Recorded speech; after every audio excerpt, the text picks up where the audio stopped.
How's it going, Commanders? We got some amazing news for today. Fortnite has been teasing a lot of things revolving around Save the World, one of which is this little trailer here with bacon. For those who don't play Save the World, bacon is needed to craft traps and specific weapons. But Epic also released a trailer using the original soundtrack from Save the World and even changed the Fortnite Instagram PFP into the original Save the World logo.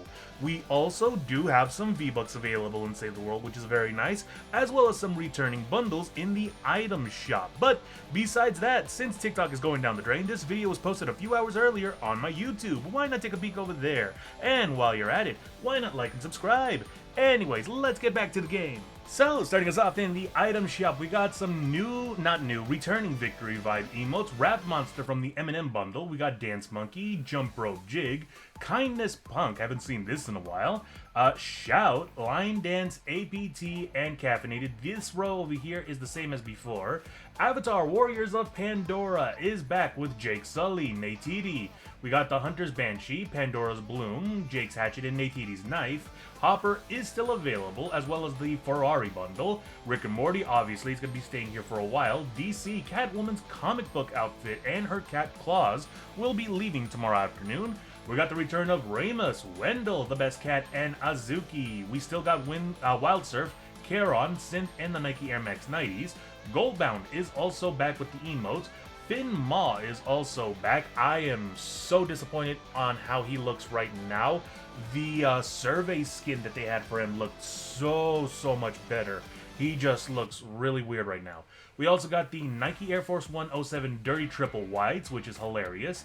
The Tactical Grunt Legionnaire is back. Nike Air Force 1 Triple Black. Cuddle Team Bundle is still here with the Bear Hug emote. Guardian Lin is back with the Golden Guardian weapons wrap. Puma, X Beavis, and Butthead 180 Cool Dark Gray. Disco Tech Manic is also back in the item shop. The Shot Grip is back. I love that. Vans Authentic Red. Kurohumura. I believe this one was from Battle Beats or some other sort of game that Epic made that was for mobile. Rogue Wrecker is also back. The party skins are going to be leaving tomorrow afternoon. Lantern Festival is still here. Pulp Fiction is still available. Jam Tracks, we got a lot of returning ones like Snoop Dogg, 9 Inch Nails, Baby Metal, Hatsune Miku, Bauman, so on and so forth. Gorillas, obviously, staying here, love it. We got the BMW E30 bundle still here. Samurai bundle is still available. Vehicle accessories are the same. And by the looks of it, same special offers and bundles as before. Now, moving on to our Vbucks missions. In a power level 23, retrieve the data. We do have 50 Vbucks available, which is very nice, and seeing as how it's in Plankerton, it's going to be much easier for Founders players to get. Combine that with your daily missions, that's going to be 150 to 200 Vbucks for the day. Also, we got some other pretty decent items in Plankerton, a little bit in Candy Valley, and a lot in Twine Peaks. The only thing that's actually useful in Plankerton right now is in a power level 23. Let's see.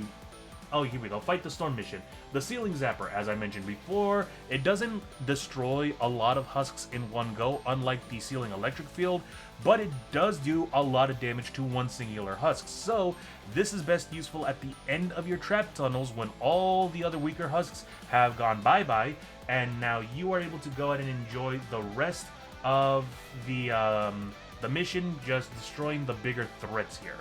Let's see, that's actually about it in Plankerton. In Candy Valley, we do have, like I mentioned before, the Ceiling Electric Field is actually in a power level 58 fight category 3 storm mission. I believe, there it is. Along with the Scope Dragonfly, it's a decent sniper to use, doesn't do a lot of damage, and the drop on this thing is abhorrent.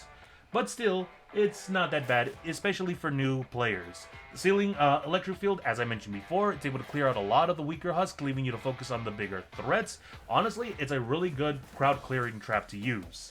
Power level 64 fight category 2 storm mission, though, we do have, no, not there, I believe this is, yes, I missed that one. We got the Sound Wall available, which is a great stalling trap to use. Forces the husks to dance, meaning that they are unable to damage you or your base. Over in Twine Peaks, we do have in a power level 94 Fight the Storm mission. Let's see, where are you at? Here we go. Wall Darts. Really great trap to use. It has piercing, so you're actually able to damage a lot of husks once this activates. And this is actually so much better than the broadside because nobody knows how to use the broadside correctly. Let's see, power level 108, eliminate and collect. We do have the Tar Pit available, which is a great stalling trap to use. This is one of the few things in Save the World that is able to stop a smasher in the middle of its charging animation. So I would highly recommend getting as many of these traps as possible. Power level 108, retrieve the data. We have a legendary lead survivor, which is very useful to power up your power level. If you're not able to get a mythic lead survivor, a legendary survivor is definitely useful. You'll be able to get access to all the more difficult missions here, and in turn get the better rewards.